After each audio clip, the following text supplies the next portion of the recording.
Salut les filles, bonjour à toutes, j'espère que vous allez bien. Moi je vais bien. Je voudrais d'abord remercier toutes les gentilles dames qui ont pris le temps de m'écrire et de m'envoyer des messages pour me demander où est-ce que je suis, qu'est-ce que je suis devenue. Ça m'a vraiment fait chaud au cœur de savoir qu'il y a des personnes que je ne connais même pas et qui se posent la question où est-ce qu'elle est passée, Mounia de Saint-Lé-Sereine. C'est vraiment agréable, merci. Et pour répondre à tout le monde en général, comme vous le savez, euh, j'étais en congé de maternité. Le congé de maternité au Canada est 18 mois. Et comme moi, j'ai eu deux bébés avec un intervalle d'1 an et quelques, alors je suis restée à la maison presque 3 ans. Je sais, c'est vraiment lent. Et durant ces 3 ans-là, je m'occupais, je m'amusais, entre guillemets, à faire des vidéos sur la psychologie et le développement personnel lorsque mes bébés dormaient ou lorsque j'avais du temps libre, en quelque sorte. Et ça me faisait du bien. C'était pour moi un très très beau loisir et j'ai adoré cette expérience-là. Mais comme toute chose dans la vie, il y a une fin. Mon congé de maternité est fini et j'ai dû reprendre mon travail, mes activités professionnelles. C'est un choix. J'ai toujours travaillé, alors je ne pouvais pas devenir d'un jour à l'autre femme au foyer. C'était pas fait pour moi. J'ai essayé, mais c'était pas fait pour moi. Je m'épanouis dans mon travail. Je suis une meilleure maman, une meilleure épouse. Euh, en ayant à côté mon activité professionnelle. C'est moi, c'est un choix. C'est ça qui a fait que je ne suis plus capable, entre guillemets, de faire des vidéos. Je n'aime pas dire je n'ai pas le temps. C'est une expression que je déteste. Je n'ai pas le temps. Ah, mon Dieu, je ne l'aime pas, cette petite phrase. Alors je préfère mieux dire mes priorités ont dû changer. Je travaille durant la journée. Quand je reviens la fin de l'après-midi à la maison, je suis cœur, corps et âme avec mes 4 enfants. Ben oui, je suis maman x4. Alors voilà. Et une fois fini avec mes bébés et mes grands, je suis aussi une personne. J'ai besoin de mon repos, j'ai besoin de mon conjoint. Alors c'est ça qui a fait que je n'arrive plus à faire des vidéos parce que il faut quand même préparer un petit sujet, il faut avoir l'occasion de le filmer et ça ne m'était plus possible. Et ce n'est pas grave parce que, comme je vous l'ai dit, mes priorités ont changé. Mais aujourd'hui particulièrement, on est le samedi soir. Et le samedi soir, en général, c'est une soirée que je passe dehors avec mon conjoint. Mais ce soir, à la dernière minute, il a dû aller travailler. Et comme j'étais déjà habillée, alors je me suis dit, why not, je vais aller faire une vidéo sur un sujet que j'ai voulu aborder il y a de ça très longtemps. Mais voilà, les priorités ont changé. Mais ce soir, bon, je vais le discuter avec vous. Alors, j'espère que c'est un sujet qui vous plaira, qui va vous apprendre quelque chose de nouveau. Ce dont je voudrais vous parler aujourd'hui, ça serait, je vais vous parler des maladies psychosomatiques. Je voudrais bien vous faire une petite définition de ces maladies, les symptômes des maladies psychosomatiques, les causes de ces maladies, et puis à la fin, on verra qu'est-ce qu'on peut faire pour prévenir ces maladies. Si le sujet vous plaît, restez avec moi, sinon à la prochaine. Les maladies psychosomatiques sont nombreuses et peuvent toucher absolument tout le monde à n'importe quel moment de la vie. Vous savez, le corps et le psyché sont intimement liés, c'est-à-dire que le corps ne peut pas vivre sans le psyché et le psyché ne peut pas vivre sans le corps. C'est pour ça qu'on dit qu'ils sont en constante interaction. Quand un événement influe sur notre morale, celui-ci devient bouleversé et il va envoyer des signaux à notre physique. Par exemple, lorsqu'on a peur, notre cœur commence à se battre rapidement, plus fort que d'habitude. Les maladies psychosomatiques apparaissent souvent lorsque la souffrance, lorsque la douleur et les émotions négatives sont contenues, sont refermées, refoulées et retenues. C'est pour ça qu'on dit toujours qu'il faut extérioriser ces émotions, extérioriser ces douleurs, ces angoisses.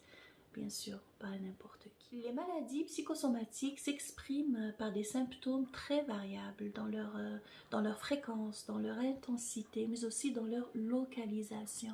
Ça peut être par exemple au niveau respiratoire, comme l'asthme, comme le syndrome d'hyperventilation ou encore la sensation d'étouffement. Ça peut être aussi au niveau cutané comme l'eczéma, les aftes, les verrues, ou encore au niveau de l'appareil digestif comme l'ulcère d'estomac, la diarrhée, la constipation, les maux de ventre, le syndrome de l'intestin irritable, les nausées. Ça peut être aussi au niveau du système cardiovasculaire comme la tachycardie, l'hypertension artérielle ou encore au niveau ORL comme les ballonnements, les vertiges ou la surdité. Mais généralement, les troubles gastro-intestinaux constituent les maladies psychosomatiques les plus répandues. Et les organes qui sont facilement touchés, on trouve le foie, le côlon et les intestins. En ce qui concerne les causes des maladies psychosomatiques, elles sont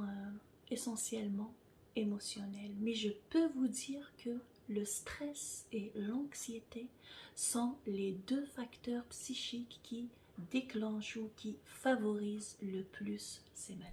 Vous savez, le stress et l'anxiété font subir à notre organisme beaucoup de changements, des changements hormonaux, biochimiques, neurologiques, qui vont provoquer chez les personnes qui en souffrent tellement de pathologies, des douleurs, des rhumatismes, des tensions musculaires.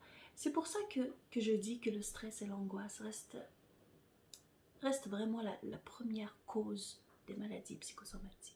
Et pour qu'un médecin vous diagnostique comme étant une patiente qui souffre d'une maladie psychosomatique, il doit d'abord s'assurer qu'il n'y a aucune cause physique qui explique les symptômes. Alors pour s'en assurer, vous aurez à passer un examen physique complet, mais aussi des examens complémentaires comme des rayons X, des scans. Le médecin va même demander l'avis de d'autres spécialistes.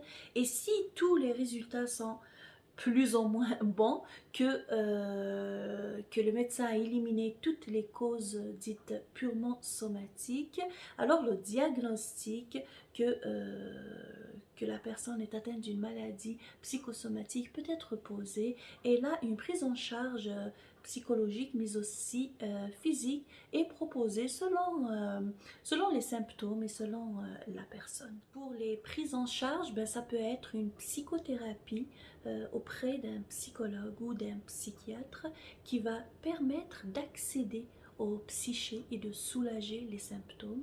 Ça peut être aussi par des techniques de gestion de stress comme la médiation ou le yoga. En termes d'approche médicamenteuse, un traitement adapté va permettre de soulager les symptômes. Ça peut être des anti-inflammatoires, des régulateurs de transit ou encore des anti-allergiques et un soutien pharmacologique sous forme d'antidépresseurs ou d'anxiolytiques sera aussi nécessaire. Pour les astuces que j'aurai à vous proposer pour prévenir les maladies psychosomatiques, il s'agit d'abord d'apprendre à maîtriser, à contenir son stress et à canaliser son anxiété et ses angoisses pour que notre organisme arrive à mettre en place un système de défense qui va faire en sorte d'éviter la somatisation, c'est-à-dire d'éviter que la douleur, que la détresse psychique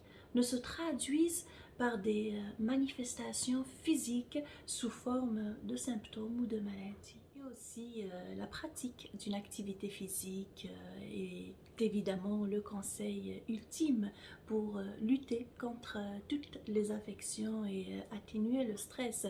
Vous savez, on dit toujours que le sport est un véritable antidépresseur. Nous avons aussi le sommeil qui est très important pour éviter les maladies psychosomatiques.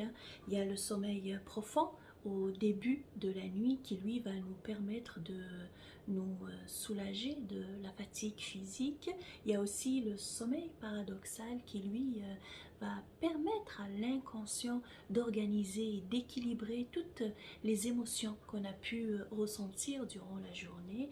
Et il y a aussi les siestes. Les siestes, elles, elles vont nous permettre de soulager la fatigue nerveuse et de booster notre système immunitaire.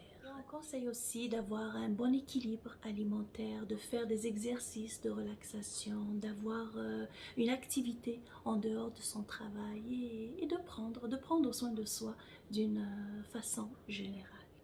Me voici parvenue à la fin de cette petite vidéo. J'espère que les informations que je vous ai données sur les maladies psychosomatiques vous ont appris quelque chose. Si c'est le cas, faites-moi des doigts. Ça serait vraiment super, ça serait vraiment génial. Je vous souhaite une très belle année 2022, même si on est en mois de février déjà. Je vous souhaite une superbe année. Prenez soin de vous, prenez soin de vos proches, que Dieu vous garde, que Dieu vous protège et see you next time.